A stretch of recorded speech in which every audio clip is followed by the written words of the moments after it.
Biden's Justice Department has decided that it could vigorously defend religious schools even as they discriminate against LGBTQ students and teachers while collecting federal money.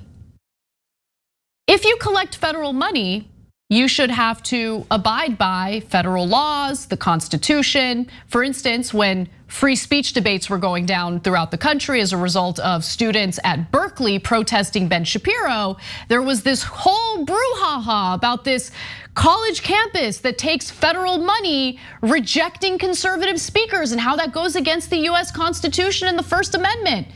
Okay, what happened to that argument in this regard? And what's frustrating is we're seeing the DOJ under the Biden administration protecting this nonsense argument of religious liberty. You want religious liberty on your campus? Then stop accepting federal money. That's how it's supposed to work.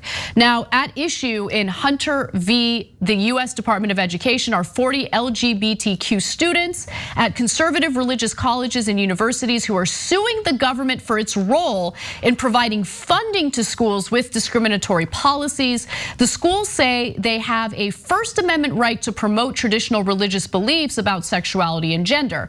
But of course, that's not the case when the school or schools are accepting literally billions of dollars in federal money from things such as scholarships and grants and all of that. Once federal money is involved, taxpayer money is involved, then the issue of religious liberty needs to be called into question because you should not be able to discriminate against anyone as you're receiving these funds.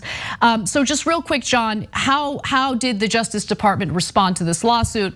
Well, the Justice Department, again, under Biden, not Trump, under Biden, in a court filing Tuesday said it can vigorously defend a religious exemption from federal civil rights law that allows federally funded religious schools to discriminate against LGBTQ students, a move that surprised some LGBTQ advocates who said the wording went further than just an obligation to defend an existing law. And I'll get to those details in just a second. But John, what do you think? Sure, look, continuing your defense of this is annoying. Going beyond mere continuance to say that you would vigorously defend it is even worse, even more tone deaf. We're literally in pride. What the hell's going on with you? The only way that this ends up being okay is they really want to have charge of it so that they can tank it, and saying they'll vigorously defend it is the only way to do so, but I don't actually believe that. That would be a great ending to this, but I don't actually believe it. And we don't know in the end how the court case will come out, but the entire thing front to back is just, it doesn't make any, I'm an atheist, so there's things that I don't understand, but I don't get how if I say, I'm not gonna hire you because you're gay, like obviously the federal government isn't gonna like go along with that. But if I'm like, oh wait, no, sorry, I slipped up. I don't mean that. God told me. Now I can? How does that make any sense?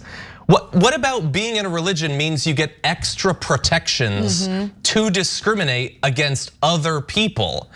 Like you're taking on a belief, a way of seeing the world. That seems like an obligation rather than some sort of shield against the rest of the world. If you want to hold those beliefs, and a lot of the things that the practices in Christianity and a lot of other religions involve, things that make life more difficult. So you're used to it. Why do you get extra protections that wouldn't be given to, like a board gaming club or something like that? That's an organization as well. They believe some things. Maybe they don't want gay people. No, we wouldn't allow that. It wouldn't make any sense. I understand that. The answer to all of this is because they're powerful and lots of our elected officials are religious, let alone our judges.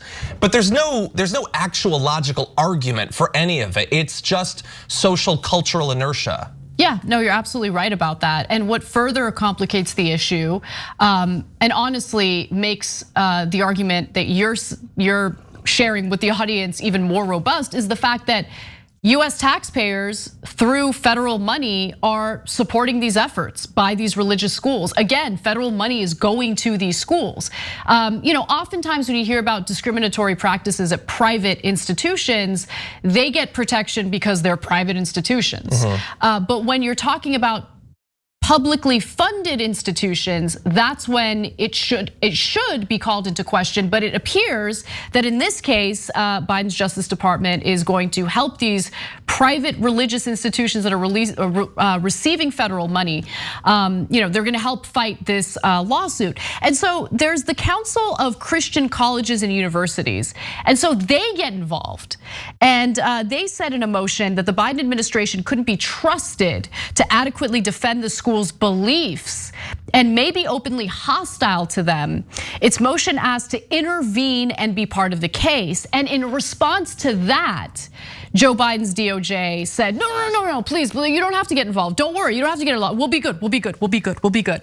The Justice Department filed an opposition and said the Department of Education and the Christian schools share the same ultimate objective, namely to hold the religious exemption as it is currently applied.